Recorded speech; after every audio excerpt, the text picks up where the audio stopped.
You're listening to Grindhouse Courthouse. We put movies on trial to determine whether or not a film has committed too many movie misdemeanors to be considered viewable. Please rise for the honorable judge this episode.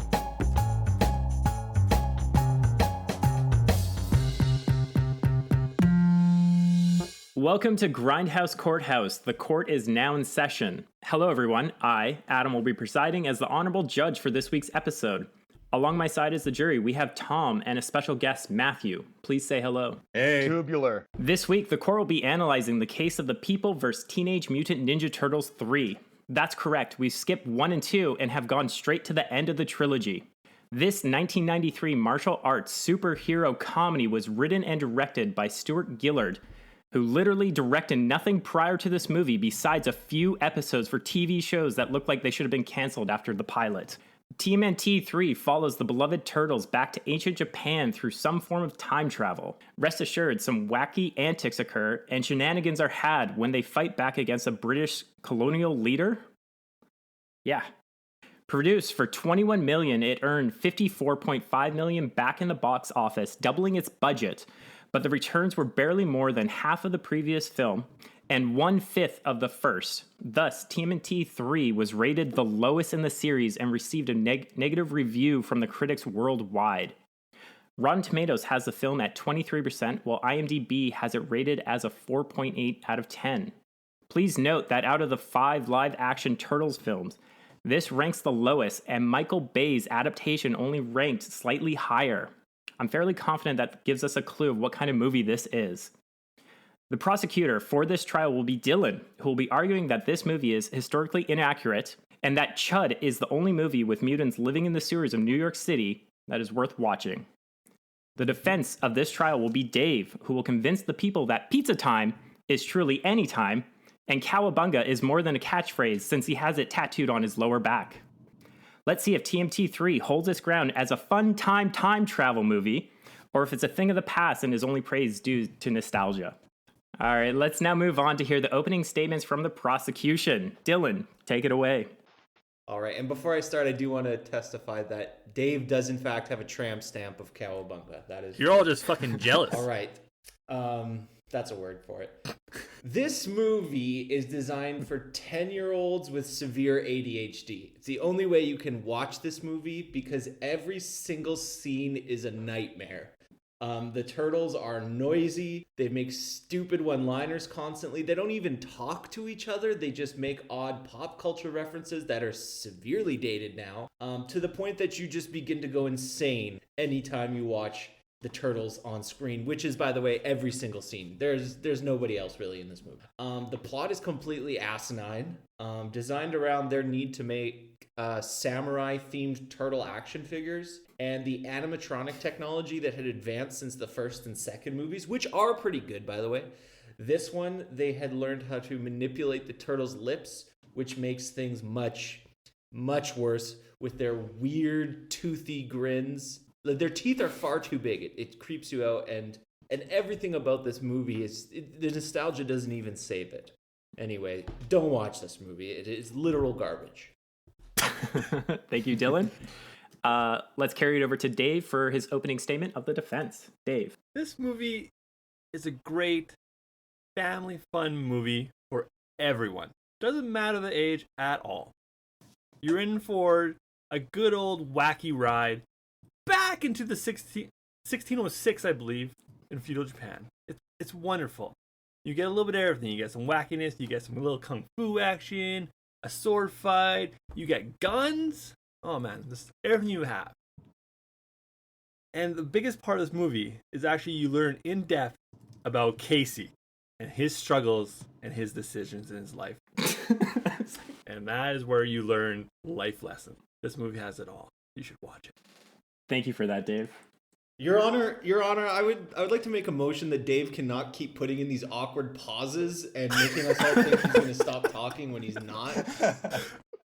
I thought he was ready to cry at one moment while describing the wackiness of this movie. So, all right, let's move to our first case. Dave, as a defense, what do you have prepared? I'm actually going to let my counterpart bring us in the first scene. Okay, thank Oh. you. Yes, I'll be doing the first scene because Come on, Judge, get with it. Yeah. Yeah, I Jesus, guess, well, we don't really have a structure with this, so why not? Dylan, go ahead. Do we even need the judge at this point? Is kind of the question. Like, we got 2 jurors.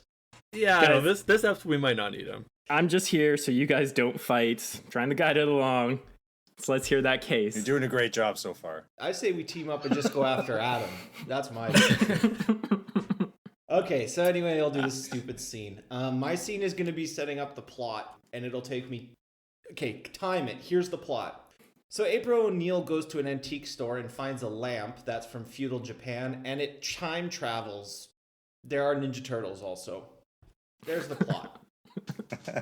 So, as far as I remember, the Turtles... They didn't exist in a world of magic. Like, yes, they're mutated and talking, but they at least tried to explain it with ooze. Some kind of ooze turned them this way. So in this third movie, they're just like, yeah, that's true. Also, there's just fucking magic. Like, there's also magic, which I feel like violates like a pretty basic canon component of the Ninja Turtles. Because the Ninja Turtles, they got a lot of things, but it's based on hard science. Aliens from outer space and ooze. That's how this world operates, not magic. But by introducing this stupid fucking lamp, and why they chose a lamp, and I'm not talking like Aladdin's lamp, I mean like a giant stick attached to like a street lamp is the time travel device, which does transport them back to feudal Japan. And so basically, to give you the idea of the plot, there's this daimyo named Lord Norinaga, and he's played by Sab Shimono, who most of us would know as the voice of Mista Sparkle and the chef who fed Homer the poisoned blowfish. So he's been fighting with rebels led by a woman named Mitsu, and the son of Lord Norinaga, he's got the hots for Mitsu. So it really starts with the Lord about to basically execute his own son, but then he decides he's not going to. We meet some weird European pirate-looking guy. His name is Walker. He's played by Stuart Wilson, who, by the way, was actually in Quentin Tarantino's Grindhouse, super meta, namesake of the show. So there's all these connections. But anyway, long story short, they travel back in time and they get inserted into this feudal battle between these rebels, this daimyo, and then also this European pirate guy who's basically the real bad guy, kind of fucking shit up. But it's your typical shitty kids show where they have like really cool weapons, but they never use them, you know? It's like Wolverine would never actually like hurt someone. So the whole movie, I was just begging Raph to literally just stab a man dead. Like, just stab a man in the heart. And then the rest of the movie is just trying to teach kids about death. Where everyone just starts freaking out because Raph has like murdered somebody. This is a PG film, by the way. I don't think we need the blood and gore. So anyway, that's family friendly. Remember, for everyone. Yeah, but I believe in raising children up to the level of adult entertainment, not bringing adults down to the level of children. So they should have just had Raph stab somebody. That would have made this movie way better. Also, I like to point out my counterpart has been describing the plot for like over 10 minutes, I believe. This is a very in-depth plot. No, I did it the first time within 10 seconds. Okay, anyway. Casey Jones is also involved, and he's cast twice, and they don't really ever explain why, or at least if they did, I wasn't really paying attention. But Casey Jones exists both in modern day, and there's a Casey Jones looking... Well, it is the guy who plays Casey Jones in feudal Japan. They are officially different characters, and April O'Neil confuses them, but they don't really... It's his great-great-great-great-great-grandfather. Wait, is his name also Casey Jones? No, it was... In his soul, it is, Matthew. It is. Their souls are linked.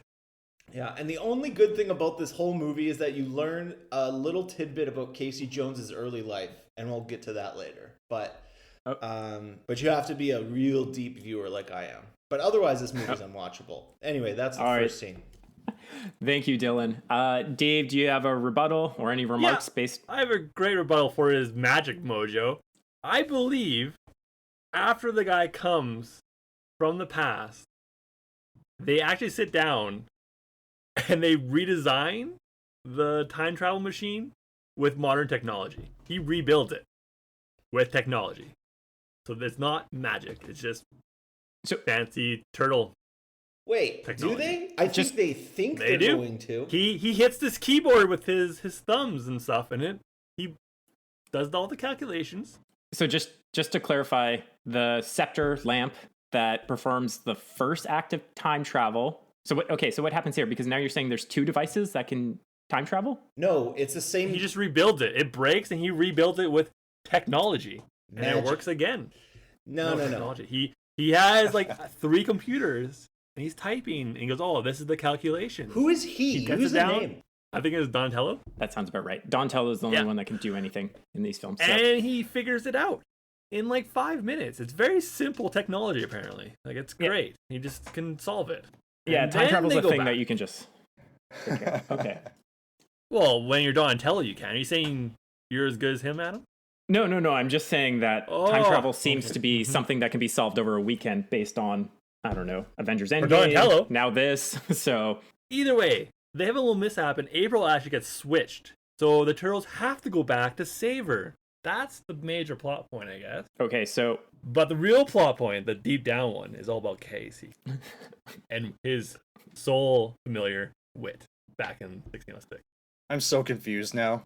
Okay, so I'm going to pause right there. I saw Tom's face cringe and get ready to ask him questions. So I'm going to hand it over to the jury members.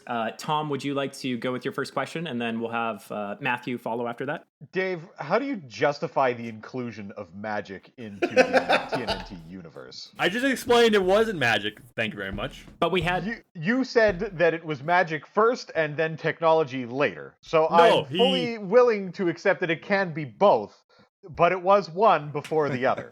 We're not informed of how it was made in the past. It could be done with ancient technology. But we know in the present, Donatello makes it with technology. So as far as I know, there is no magic. Because we don't know how it was made back in 1606. He didn't use a computer. Well, it might not have been a computer, but it could have been one of those, I don't know, kind of think what they're called. A magic wand. Yeah. Are you suggesting that an abacus created there we go. a time machine? Do some crazy calculations, yeah. I'm going to throw a hypothetical. You can't say no to that. You don't know either, so... I'm going to throw a hypothetical. Is this one case where the lamp that we're considering magic is actually the device, like when the Turtles go back in time, they leave the lamp there and then it travels to present day and then they use it again? Like, are we in a feedback loop? It's the same lamp. The time travel works by 2 people holding the lamp at the same time, but it's fucking time travel, so I don't know how that works. But it's basically a split screen. So 2 people are holding the lamp, and they switch places. So it's the exact same lamp that just exists in the past and exists in the future. So it's a wormhole. You have to switch places. It has to switch with mass. Mass has to switch. So they have to be the same mass, and they have to be holding it at the exact same time. So back in 1606, 2 or 4 members had to be holding the lamp at the same time for some reason, so that the Turtles in, I want to say 1993, are holding it at the exact same time, weighing the same mass, and then they swap places. This is how time travel is working in this movie. They swap clothes, so you don't actually take your clothing back. Well, Terminator established that when you time travel, you can't take your clothes with you. You have to be naked. It's the only way. I'm just trying to set up a clear rule of how time travel works in this movie, but I don't think we're going to get there. Stupid as hell. Your Honor, I would also like to point out that it doesn't make sense when you say that they have to be holding the lamp at the same time. Because the it's past already is happened. in the past and the future is in the future. I think we need to take a few hours and really break down exactly how time travel works. But Yeah. We're gonna we'll sidebar that one. Wait, hold on. Matthew, would you? Wait, so I was bringing it over to you, Matthew. So 4 guys from Japan in 1606 get transported into New York in the 1990s. Yeah, how fun is that? Can we watch that movie instead? Well, you get to see bits of it. They go to a bar and they learn how to play hockey with Casey Jones. They have karaoke. And they have karaoke. But the real problem here is how the fuck they knew 4 guys were going to be holding that lamp at any point in time 400 years in the past. They actually talk about this because the son actually tells them that the lamp is going to be taken to the holy shrine by the 4-person honor guard. So they knew that. How did he know that? And why would 4 people walk holding this thing? I believe it was like in the cradle, and they had like the pole carrying, and they're all on 4 corners holding the magical lamp up. So they weren't all physically touching the lamp. No, they were. They were literally. By the way, the son was totally wrong. They were not going to the temple. They just happened to still all 4 of them be holding the lamp. They were in the middle of a battle, which I really want to get into that scene because these honor guards. You know what? Fuck it. I'm just getting into this scene. So they're in the middle of a war, right? So the daimyo has a big battle with the rebels. His 4 honor guards, his most important warriors, take a timeout in the middle of this war to all 4 of them hold this fucking lamp in the middle of just utter chaos. And not one of them's like, we should probably like go fight and participate in this war that is happening all around us. And then the other one would have been like, no, we need to all 4 of us hold this lamp at the same time. Have you watched like ancient wars? Like, do you see the general charging in the front of a war? You never see that. I have. Always I have back not there with their watched- He's guards. in the back holding a lamp. He's usually in like he's a supposed little to. boxed off area with like little sheets hanging up, and he's sitting on a little stool in the middle, and he's like directing from back there. That's what he was doing. His honor guard's there. They're not in the front of the battle. When Hannibal crossed the Alps, he was holding his lamp the whole time. So, But they don't actually show the people holding the lamp in the battle. They just show the turtles teleporting into the battle. This kind of makes me think that they thought it had magical properties. Like, were they going to try and use it as a weapon? Is there, like, do we get any history behind the lamp itself of why they think it would be important? Do they know about time travel back in 1606? It's only legend. Basically, it's in a statue, and the statue falls over and it falls out.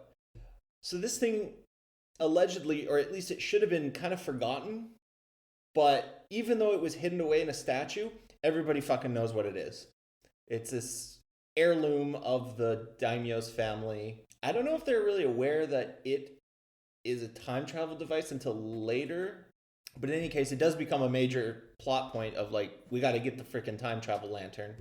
But also, explain this with science, Dave. They also had a prophecy written on a scroll depicting Ninja Turtles. Because the staff was already used before. The lamp, was already used way back in time, and they knew it was going to happen. So why don't the Turtles remember it? Sorry, what? Why wouldn't the Turtles remember that happening? I'm assuming there's not like 2 different sets of Ninja Turtles. It could have been used like... There could be the Kappas from Japan. Your Honor, I think I just won this argument. So this is going to get really tricky with time travel, right? Because is it a different timeline? Are we seeing like... Yeah, we're going to go down... let's back up, guys. We don't need to go down a deep rabbit hole. This is just a fun movie. We don't need all the details there. But Dave, they put it in the movie. Dave, they put this in the movie, so we have to acknowledge it. No, we don't. I have a question for Dylan. Is the ideal TMNT film full of gratuitous violence? Do we really need to see Donatello's staff push a Foot Clan's eyeball out the back of his head? Yes, we do. I think that's... I mean, well, think of the first one. First one, Splinter gets captured, full-on tortured by the Foot Clan. In the second one, they create these horrendous monsters. No one really gets murdered well, no, Shredder dies in the end. And he also kind of dies in the first one. But this one has scaled that back even further, going for like an even younger, more wussified child market. Is that a word you just coined? Wussified? Yeah. Can you please give me a full definition and use it in a sentence? Yeah. Dave is such a wussified bitch.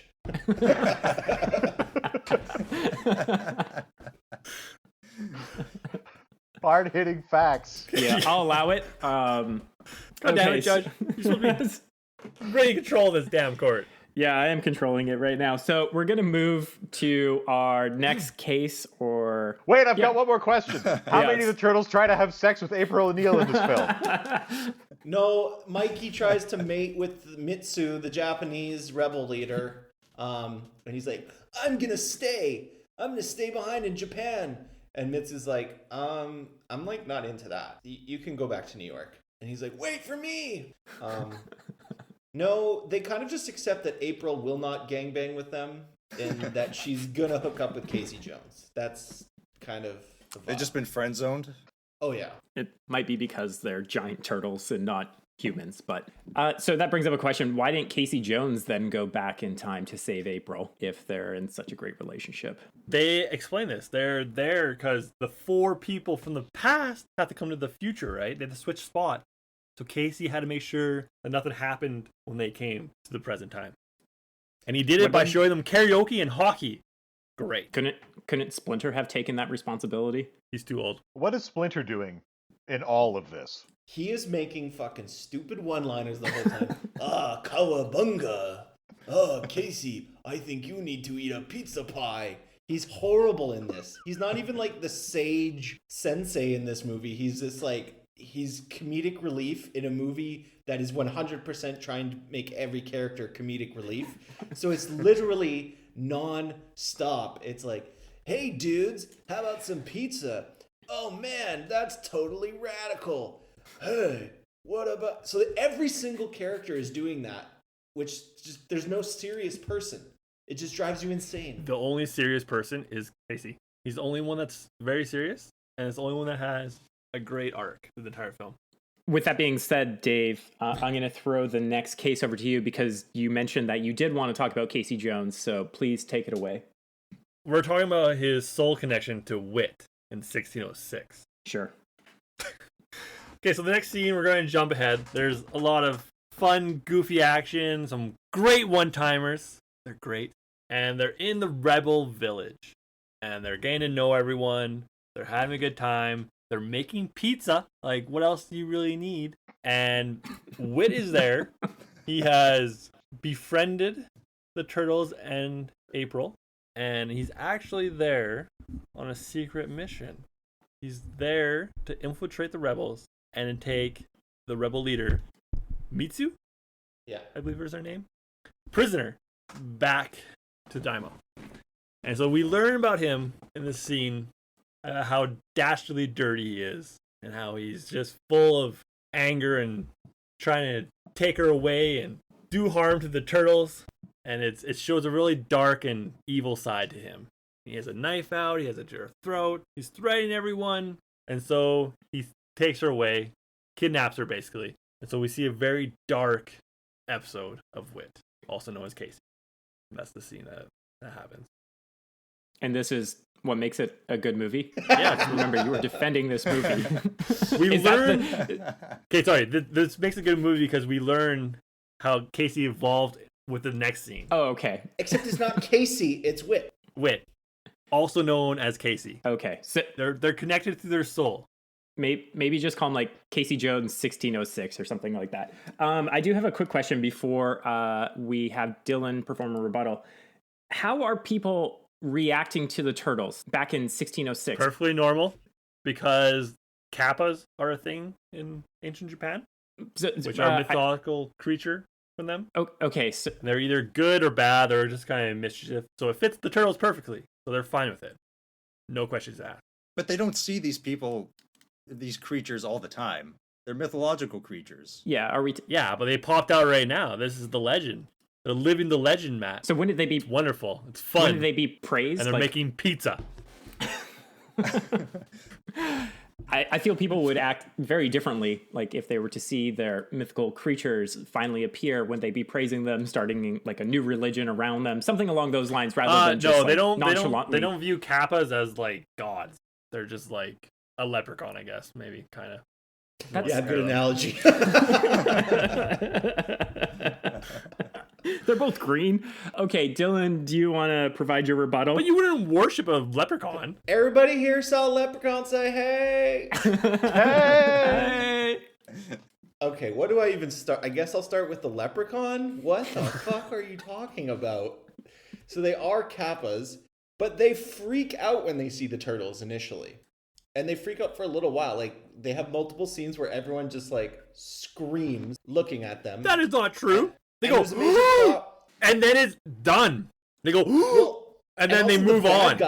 But the bad guys are convinced that they're suits of armor throughout, I'd say, like, half the movie. They still don't think it's actually real.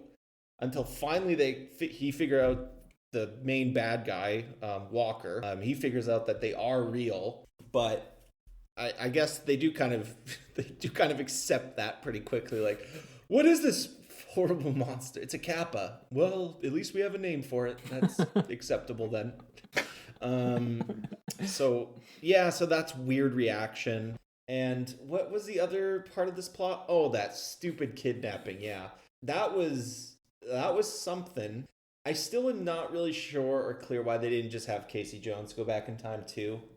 I guess he's funner in New York. And that is the only good part, is watching the 4 honor guards run around New York and do crazy things, because like nothing in Japan is fun. Like all the good stuff that you remember from the first 2, like I don't know what happened, but they just ran out of steam in this one, which I suppose is pretty common. Like think of Back to the Future, pretty much the exact same movie, just with Michael J. Fox instead of turtles. But they just, go to the Wild West, do the things that they did in the other ones. So this was them trying to capture some Back to the Future kind of vibe, and it worked out about as well as the third Back to the Future, which in many ways is like a very parallel film to this one. You also learn there's a slight connection. I believe this family also turns into the Foot Clan. The Foot Clan. I believe that's the connection they slightly draw in. I think it's pronounced Foot. But yeah, I think that's the connection they make. Okay, that's interesting then, I guess. So let's move it over to the jury members again. Let's start with Matthew. Do you have any questions based on this case? Okay, so on the last point, so what about the implications of all the actions that they make when they time travel back to Japan here? So did they create the Foot Clan, the Ninja Turtles? Did they create their own enemies in the future? Ooh. Diabolical, isn't it? Just time is not their friend. So does the movie address this, or does it just kind of like not address it at all? Okay, you gotta. No, it's when you watch it, a deep viewing. You need to really watch it to get They that. never address. You said that when you were watching. I watched. I did not see them ever connect that with the Foot Clan. Like, is there any outward That's sign? where those paintings come from, and with Shredder on the ground. Yeah, With Shredder on the ground for the future. Yeah, there's a guy in armor with the claws. He has like the Shredder helmet. This was on the scribe that had the other kappas, like the Ninja Turtles on it. There was also Shredder drawn on it. Yeah. If you were paying attention to this great film, you would have saw that. Well, Dave, I didn't watch it, so... No, I'm talking to Dylan. Okay. Dylan missed it. I was trying Judge, to settle down. Stay in your to... judge position. Okay, so hang on. I'm learning about this movie. So there's evidence that this is the Foot Clan, and that who is the Shredder? One of the future generations of it. Oh. This is the start. Okay. But would it be like a descendant of the daimyo? Yeah. That's where we get the whole ninja background from, right? Isn't the point of the movie that they defeated the daimyo? Oh no, they defeat Walker. The Walker guy. He's the only one. No, actually, we don't know. He might be the only person that actually dies. Yeah, this movie is very averse to like actually hurting or killing anyone. So like, as with all these movies, like they go out of their way to make sure that Leonardo and Raphael do not actually use their weapons in any way, except for this Walker guy who it kind of can't decide who's the main antagonist, if it's going to be the daimyo, because that's what it seems like initially. But then you realize that this Walker, this European pirate merchant guy, is kind of pressuring the daimyo to do these shitty things. Because again, the daimyo's son is with the rebels. So, I don't know. That's why I find it weird that this becomes the Foot Clan, because they're not the evil ones, really. It's the pirates that are the really bad guys. So, that's a complicated question. I didn't see that. What I did see was that Casey Jones had a Seattle Thunderbirds jersey on, and he's a goalie, and I have become convinced that he used to play in the WHL. There's no way around it. He must have played in the WHL in the 80s sometime, which is a cool little backstory. So I missed this stuff about the Foot Clan when I was doing my research on Casey Jones. All right, let's hand over to the next question from Tom. What does it mean to be connected via your soul? And how can you explain that as significantly advanced technology and not just fucking magic? Well, the whole thing with his soul doesn't mean it's magic, Tom. It's just Soul, the greater universe. Be one with yourself. That's Magic. That's not good enough, Dave. Like at least Yeah, in there might be magic there. I'm not sure, but there's definitely a connection between Wit and Casey. The connection being they're the same actor. That's No, it. no, Nothing no. else. More deep. well, You learn you said because that Casey. you said that it was his great grandfather or something along those lines, right? So it's blood. Yeah, blood related, blood magic. Okay, yeah. Don't say magic. Okay, Then. but you just used the word magic. Maybe remove soul connection. Yeah, let's remove soul connection with just they're related via blood, and don't put magic in there also. Okay. You never know. Tom, do you have a follow up or anything? Wait, what was the other question Tom had? Yeah. He had two in that one. He had a double question. Well, I mean, I want to know what it means to be connected via soul link, soul magic, and then I also The wanted to things hear. he do, the thing Wit does, like the stuff he does in his life, it affects Casey's life in the present. So he gets a scar on his cheek, and then Casey gets a scar on his cheek. Yes, just like we learned from Mortal Kombat. That's true. That was a good documentary. No, they don't. They're not the same person. You can't say they're not. You don't know for sure. Dave, that's like your second lie of this movie that Dylan has straight up called you out on. But he can't prove they're not. But you just said, okay, so if Wit or Casey Jones from 1606 gets an injury, that Casey Jones in 1993 now has that same injury, Is this like Looper?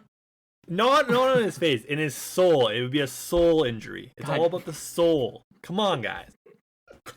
Not once How does did they word use the abacus? soul- Not once does the word soul appear in this movie. I don't know what the fuck the defense is talking about. Anyways, let's move on to the greatest scene of all. Sure. The whole climax, the big shebang. Do you want to bring it in, or do you want me to? You better, because I have very spotty memory at this point. I'm pretty much checked out of the movie after kind of getting the gist of the time travel. So we're moving on, and the rebels are fully attacking the castle at this point. And they're going to go rescue their leader, Mitsu. And it is all the samurai versus the rebels, and they're all inside battling. It's great. You see everyone's fighting. There's weapons flying, there's bodies flying, some great little kung fu moves. So many one-timers, like just One-liners. Beautiful. One-liners. Sorry, one-liners. I'm thinking hockey. I got too much hockey in my head right now. All the one-liners are popping out. It's wonderful. And then we get the showdown between Leonardo and Lord Norinoga? I forget. Norigogo? I can't remember. something like The that. Lord. And Norinaga. it is Norinaga. And it's a great samurai battle. Like, swords are clashing, footwork's happening, there's movement all around, and Leonardo has the chance to kill him, but he doesn't, because he's a good guy. And he just chops off his top knot. I believe he kicks him, and he stumbles back, and they cut a rope, and a giant bell falls on him to capture him. And that basically ends the fight. And The top leader's knot is a caught. euphemism for a penis, so he neuters him. Yeah, that's more deep viewing right there. Yeah. Anyways, this was a great scene with lots of action. One bunch of one-liners. Like you can't go wrong. Everyone's happy. The kids are happy. The parents are happy with all the great one-liners. They're all great dad jokes. You can't go wrong. And then the Europeans come in, guns a-blazing, and they have them all surrounded. And I believe it's Leonardo. He comes out and he does the classic move. He calls the leader a chicken. And so everyone lowers their guns, and it comes down to the leader of the pirates and Leonardo. And the leader of the European pirates decides to use a cannon to finally silence this turtle, because he was called a chicken. Like, what else do you really need? It's beautiful. And he goes up, lights the cannon, and being a turtle, he just goes into his shell, dodges it. Beautiful, perfect. Can't ask for more. And in this process, he realizes he can't kill the turtles. They're just too good. And he makes a run for it. He grabs the lamp and starts running away. So the turtles chase him. It's a great chase scene. Music's lovely. It's just wonderful. And then the pirate, to get away, has a brilliant idea to throw the lamp, and he throws a perfect spin on this lamp. It's flying through the air for about 30 seconds. It's a great toss. And so the turtles are distracted. They have to get the lamp, or else they can't go back to the future. And this is where we learn that Casey, also known as Wit, has decided to be a good guy. Deep down, he fought all those evil urges, and he became a good guy. He cuts the rope, another rope, to shoot a catapult. And the catapult hits the pirate captain, which sends him over the wall. And that's when we learn Casey's journey from being evil, battling through all the dark days to come out on top and be a good guy to join the Ninja Turtles. And then so in the present, that's why Casey joins with them. Oh my soul god. Connection. Oh my god. That is such a bad interpretation. So it was a beautiful fight. Once the battle is completely lost and he sees the writing is on the wall, the castle is overrun, the turtles have defeated the leader, that's when he decides to be a good guy. He joined them before. When the pirates came in, that's when he joined them. And then he does the you act probably that the cheered turtles for can't. Italy in the World Wars. Because it's like Casey. He does the final step. Also, the catapult does not hit the man. It hits a post near him because they can't even show that. So it hits a post near him and then he falls.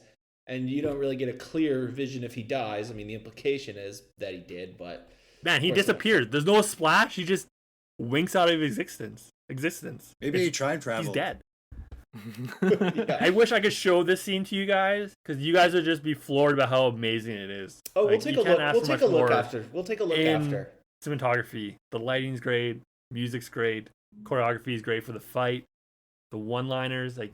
Writing's perfect. Your Honor, I need like 5 minutes of uninterrupted just bashing of this scene because it's so bad.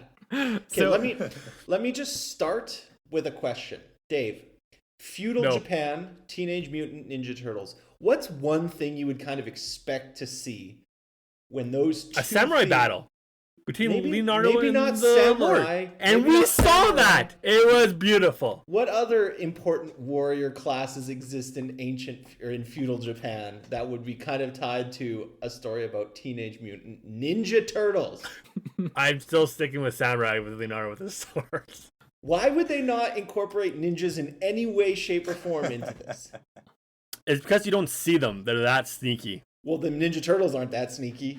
That's not my fault.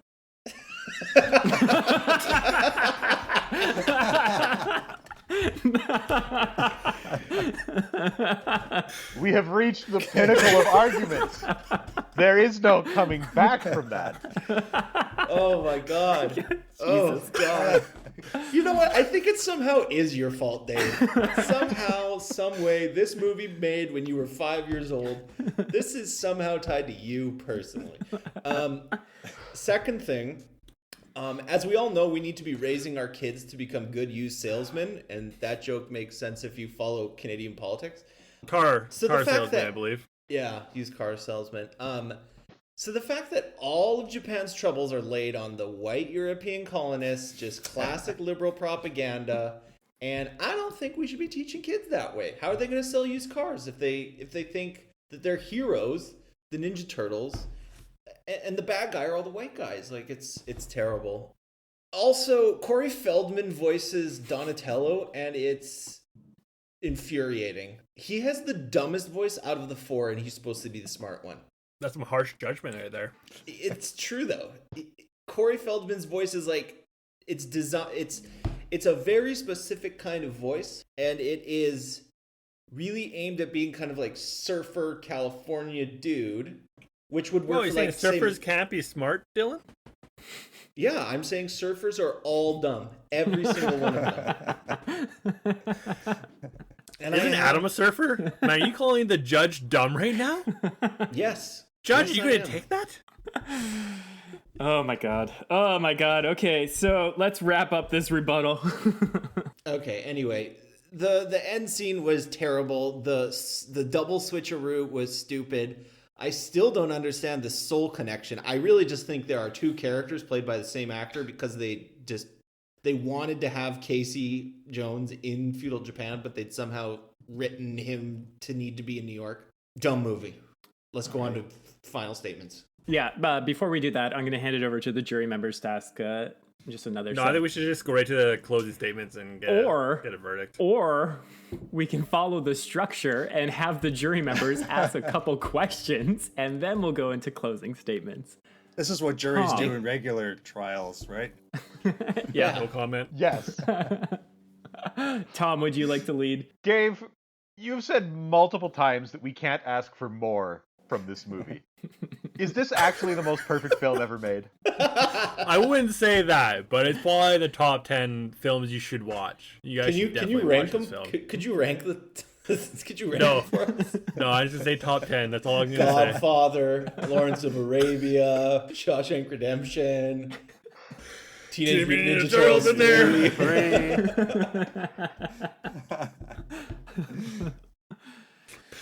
All right, so it's perfect in Dave's eyes. Matthew, do you have any following up questions? Why is the daimyo so bad? Why are they fighting him in the first place? I don't really remember. Why are they rebelling against him? What's the point of the movie? Is this what it really is? We just kind of get dropped into it, and no it's comment. like it's already just going on. Like it's just like he just gets worse over time, but he's already like obviously pissed off a large contingent of people. So he's already not large though. Let's get realer. I mean, there's like enough to defeat him. I guess so. I don't know. Yeah. So he's bad. Maybe taxation or something. Who knows? But he's not a good leader, and it just gets worse because of Walker, who influences him to like burn down villages, punch kids, and like steal. There is no kid punching. I think there was a kid pizza making. Punched. It was in the background with the ninjas. They make pizza together, and it's a great family moment, showing that you should cook food with your kids. Who's making the pizza? This is 17th century Mikey Japan. the kid. Okay. Yeah, and he fucks it up and he burns it. Yeah, he's Michelangelo. That's what he does. That's his role. It's his one. That's also the only pizza. That's the only pizza in the whole movie, unless there's something in the beginning. I can't remember. I say that's a very important thing, important item for the turtles. So okay. I mean, it's literally the only character trait of Michelangelo that I'm aware of is that he likes pizza. That and nunchucks. Actually, but the rest of them also like pizza. So yeah, like they all like pizza, but Michelangelo's like really upfront and annoying about it. Like, guys, it's his entire personality. Pizza. Yeah. Man, what a multi-dimensional character. Oh, what more do you want, Matt? What more do you want? Because it's flawless in Dave's eyes right now. Tom, last question, and then we're going to go into closing statements. Do we learn anything new about the turtles in this film? No, we only learn about Casey. And his soul magic. Okay, that's it. I'm satisfied. All right, thank you for that. Let's start with Dylan for closing statements. So Dylan, please go ahead. Bebop, Rocksteady, Krang, Baxter Stockman, the Technodrome, Shredder, the Foot Clan, all these awesome things associated with the Teenage Mutant Ninja Turtles that was not in this movie. This is the height of TMNT commercialization, which meant there were literal concerts with the Teenage Mutant Ninja Turtles, i.e. guys in costumes singing original songs about being Ninja Turtles, with 20,000 screaming kids at these events. You can go on YouTube and you can watch them. So like they could not be more famous at this point. And going to that concert would honestly be better than watching this piece of shit. In the first movie, Splinter is tortured by the Foot Clan, and Casey Jones murders Shredder, or at least we think he does, by crushing him in a garbage truck. Super gritty. Like, it's not gratuitous violence, but it's at least got an edge to it. It's in New York, the streets of New York, so it's kind of got this really cool ambiance to it. So in the sequel, The Secret of the Ooze, how to explain it? Your Honor, have you ever seen a turtle get down?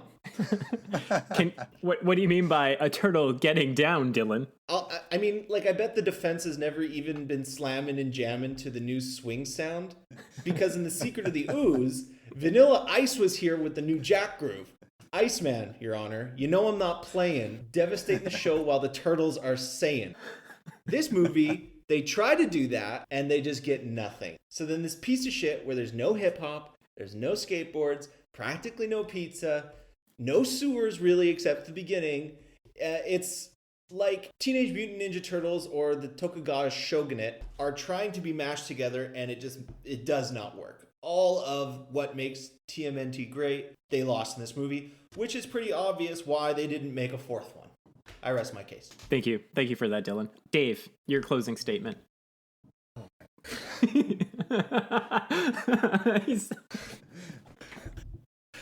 I told you he couldn't understand slamming and jamming. You stumped him. You did. This movie, it takes a step out of its comfort zone, which I give it great props. But like, we're there just for a good time. This movie is for the inner kid. If you don't want to have an inner kid in you, you should just leave. Just give up. Everyone needs that inner kid in their body, and this movie brings it out. It's Are we just not great doing fun. phrasing anymore? And this is fun for everyone. It's a fun time. And then you should watch it because you learn a lot about Casey. And that's the main point. Okay, thank you for that, Dave. Since we have an extra member of the jury this week, we're going to be following the rules that the party must come to a unanimous decision, where each member of the jury will have to convince the other members, and we will decide if this movie is something we should watch or something that we should disregard. So I'm going to let Tom start. Tom, convince us if you are going to watch or not watch this movie. Convince you if I'm going to watch or not watch it? Okay, Well, I'll do my best. I will watch it.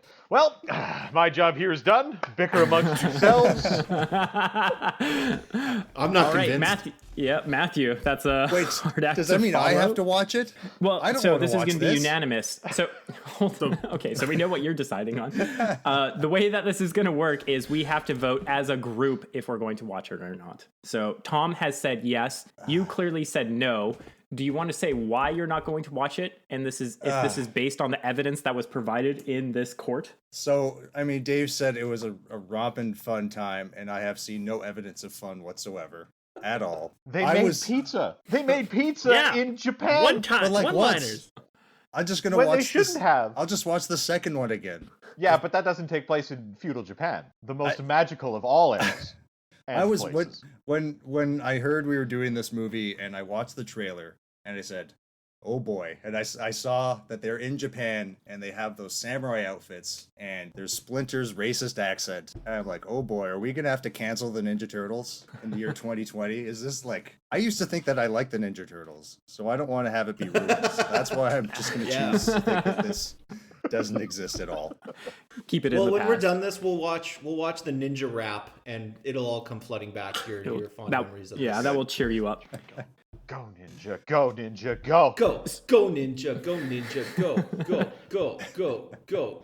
All right, Tom, would you like to follow that up, saying that you're going to watch it, or has Walker convinced you that no, this is not something that you'll enjoy? Your Honor, I want to know more about soul magic. I think that there's, an untapped potential here for us to learn more about what the nature of time travel is. This is something unique in this film that's not presented anywhere else, if we're going to believe Dave and what he said.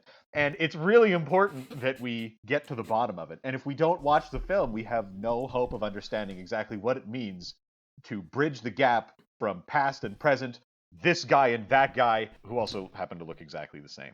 If we don't watch, we'll never know. Soul Does the- technology. Does the Soul movie get to the bottom technology. of that too? The movie doesn't get to the bottom of jack shit. Yeah, so I'm going to say that Dave was actually severely confused with describing soul connections. He's so I definitely don't got think that's- concussion-like symptoms, or something's going on with him. So I don't think it's a valid thing to say why you want to watch this movie, because I don't think it exists in this movie, based on what we've heard from both parties. That's just like your opinion, man.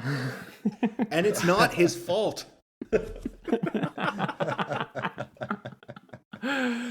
So Tom, you're still sticking with you are going to watch this movie. Yeah, I am. Changed my view. Matthew? Adam, we gotta hear from you though. Yeah, For myself? Yeah, Judge. Yeah. There's a lot of finger pointing here, but you haven't You said gotta anything be in there yet. too, buddy. Yeah, no, I will gladly state my opinion. I will not be watching this movie based on the evidence that Dylan has provided. This sounds awful. this sounds just like a child's movie, and watching it now at our age, I don't think I could watch it for 5 minutes just because of the sense of humor that they have in this movie. I would probably just turn it off. So Are you saying that you're too good for this film? No. I'm going to say that You have no inner child, Adam. This movie, You're soulless. This movie, I would have enjoyed it when I was like 5 or 8, and I probably did enjoy it. I have a fond memory of the Ninja Turtles. I actually spent like 4 or 5 hours researching Ninja Turtles this week. I went down a dark rabbit hole, guys. We'll discuss this later because I think they actually had turtle porn. Yeah. Oh. No, I think they had different intentions for what the third movie was supposed to be based on how Secret of the Ooze was. But they went into this different direction because we had Back to the Future 3 and they saw how well that was doing. And they just wanted to dumb it down, make it for kids at that early age, and to get as many action figures out of there. So again, I'm not going to watch this because I want to hold that memory of Ninja Turtles in my head, and I don't want it to be ruined. Just make Tom watch one of these turtle concerts if he demands to watch the movie. Sounds like a great time. Okay, I love live music. There we go. That's the alternative. Okay, so Matthew and I say no. Tom says yes, but that's majority rules. Tom, I'm going to force you to watch. No. Turtle You just changed the fucking. Yeah. You just said unanimous decision. You know what? You I'm do not putting my have the foot down. authority to make me do anything, goddammit. I do not recognize the authority of this court unless I'm the judge, in which case.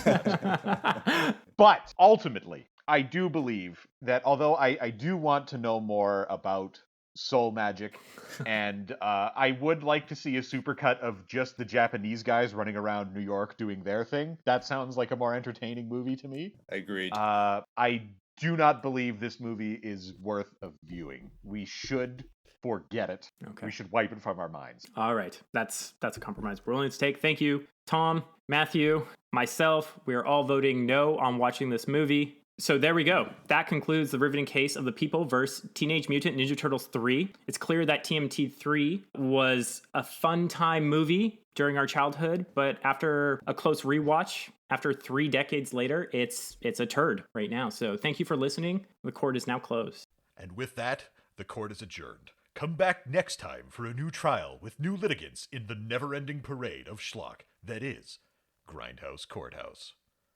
Motherfuckers.